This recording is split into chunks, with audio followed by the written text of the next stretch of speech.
বহুতে কোৱাৰ দৰে মই আচলতে অশিক্ষিত, অজ্ঞানী, মই মূৰ্খ। নমস্কাৰ। পোনপ্ৰথমে মই সকলো অসমবাসী ৰাইজৰ ওচৰত চৰণত মই ক্ষমা বিচাৰিছোঁ। আচলতে মোৰ ভুল হৈছিল, মোৰ এক মহান ভুল হৈছিল, আৰু যি ভুল মই স্বীকাৰ কৰিছোঁ। আচলতে ভগৱানজনক মোৰ নিচিনা মূৰ্খই চিনি পোৱা নাছিলোঁ, আৰু সেইখিনি কথা আজি প্ৰত্যেকটো মিনিট, প্ৰত্যেকটো ছেকেণ্ডতে মই উপলব্ধি কৰিছোঁ, মোৰ অন্তৰাত্মাই উপলব্ধি কৰিছোঁ যে জীয়াই থকাৰ অৱস্থাত এজন ভগৱানক মোৰ নিচিনা এজন অশিক্ষিত অজ্ঞানীয়ে মই চিনি নাপালোঁ। কিন্তু আজি যেন প্ৰতিপলে মই অনুভৱ কৰোঁ যে হয়, মই এক মহান ভুল কৰিছিলোঁ। মই সেই ভগৱানজনৰ বিপক্ষে গৈ এনেকুৱা কিছুমান মন্তব্য কৰিছিলোঁ, যিকেইটা মন্তব্য মই কৰিবলগীয়া নাছিলে, মই নকৰিব লাগিছিল, কিন্তু মই কৰি পালোঁ। আৰু সেই সময়ত আচলতে মই আৱেগিকো হৈ আছিলোঁ, আৰু সকলোৱে যিহেতু উজনি অসমে এইখিনি কথা বিশেষকৈ কৈছিল, তাৰ বাবে ময়ো কৈছিলোঁ। কিন্তু কিছুমান হয়, মই সেই ভগৱানজনক এনেকুৱা কিছুমান কথা ক'ব নালাগিছিল, যিকেইটা কথা মই কৈ পালোঁ। আৰু তাৰ কাৰণে মই চাগে জীৱনত কেতিয়াও সেই পাপৰ, আচলতে পাপ বুলি ক'ব লাগিব, সেই পাপৰ পৰাচিত কৰিব নোৱাৰিম। মই সেই যি ভগৱানজনক মই যিখিনি মন্তব্য কৰিছিলোঁ। আৰু এটা কথা মই নিজে উপলব্ধি কৰিছোঁ, মই নিজেই প্ৰত্যেক দিনা হোৱাৰ দিনাখনৰ পৰাই, যিদিনাখন এই ঘটনা সংঘটিত হৈছিল, সেই দিনাখনৰ পৰাই মই প্ৰত্যেক ছেকেণ্ডত মই এই কথাখিনি উপলব্ধি কৰিছিলোঁ যে যিখিনি মন্তব্য দিছিলোঁ সেইখিনি দিব নালাগিছিল। আৰু ভগৱানজনৰ সেই পাপ, যিখিনি মই মন্তব্য কৰিছিলোঁ, সেই পাপখিনি পৰাচিত কৰিবলৈ মই আচলতে কি কৰিব পাৰোঁ, মই কি কৰিব লাগিব, মই পাপখিনি পৰাচিত কৰিবলৈ মই কি কৰিব লাগিব। আচলতে মই ডিপ্ৰেশ্যনত যোৱাৰ নিচিনা মই নিজকে মানসিক ভাৰসাম্য হেৰুৱাই দিছিলোঁ। আৰু অৱশেষত মই ভাবিলোঁ, নাই, অসমবাসী ৰাইজৰ আগত মই এইখিনি কথা অৱগত কৰিব লাগিব, মোৰ ভুল মই স্বীকাৰ কৰিব লাগিব, মোৰ পাপ মই খণ্ডন কৰিব লাগিব। আৰু সেইবাবে মই সকলো চৰণতে, সকলো অসমবাসী ৰাইজৰ আগত মই ভৰিত ধৰি চৰণত মই ক্ষমা বিচাৰিছোঁ। মোৰ ভুলখিনি আপোনালোকে নিজৰ ভাতৃ হৈ, নিজৰ ভাতৃ পুত্ৰ, নিজৰ অসমীয়া এজন যুৱক হিচাপে আপোনালোকে সকলোৱে ক্ষমা কৰক। জুবিনদাৰ যি পথত চলিছিলে সেই পথত আগুৱাবলৈ সদায় চেষ্টা কৰিম।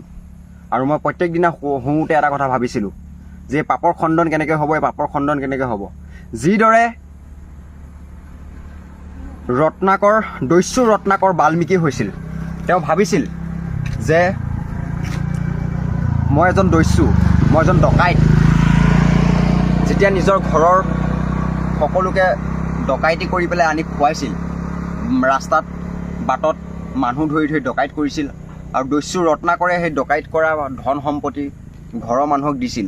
কিন্তু এদিন সুধিছিল যে তোমালোকক যে মই ইমান ডকাইত কৰি আনি পেলাই মানুহক মই খুৱাওঁ, তোমালোকে মোৰ মৰাৰ পিছত তোমালোকে পাপৰ বোজা ল'বানে? তেতিয়া নিজৰ পত্নী, নিজৰ পুত্ৰ, নিজৰ কন্যাই কৈছিল, আমি কেতিয়াও পাপৰ বোজা নলওঁ।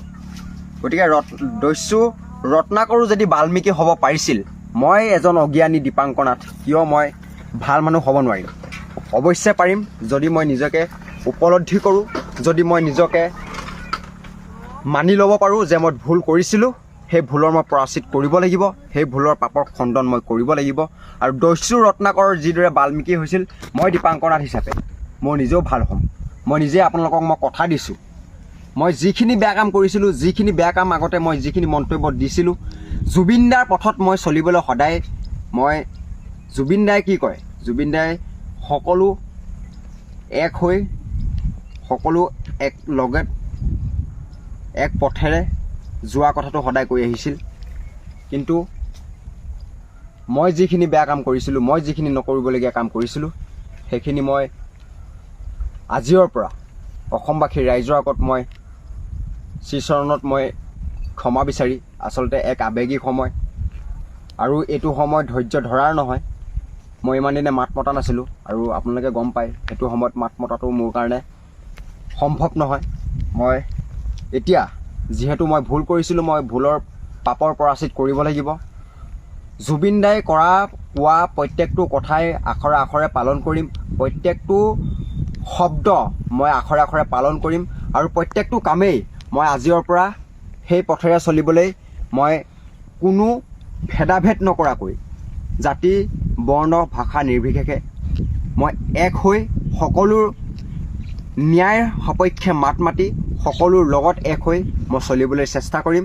আৰু জুবিনদাৰ হৈ এনেকুৱা মই আজি আপোনালোকক কথা দিছোঁ, চকু পানী ওলাইছে, চকু পানী সেয়া সুখৰ নহয়, অতিকৈ দুখৰ।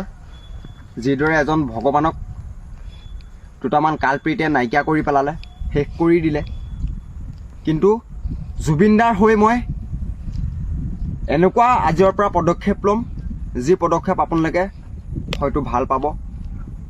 মই কৰা মন্তব্যখিনি ভুল বুলি আপোনালোকে মই স্বীকাৰ কৰাৰ পিছত আপোনালোকে শুদ্ধ কৰিবলৈ আপোনালোকে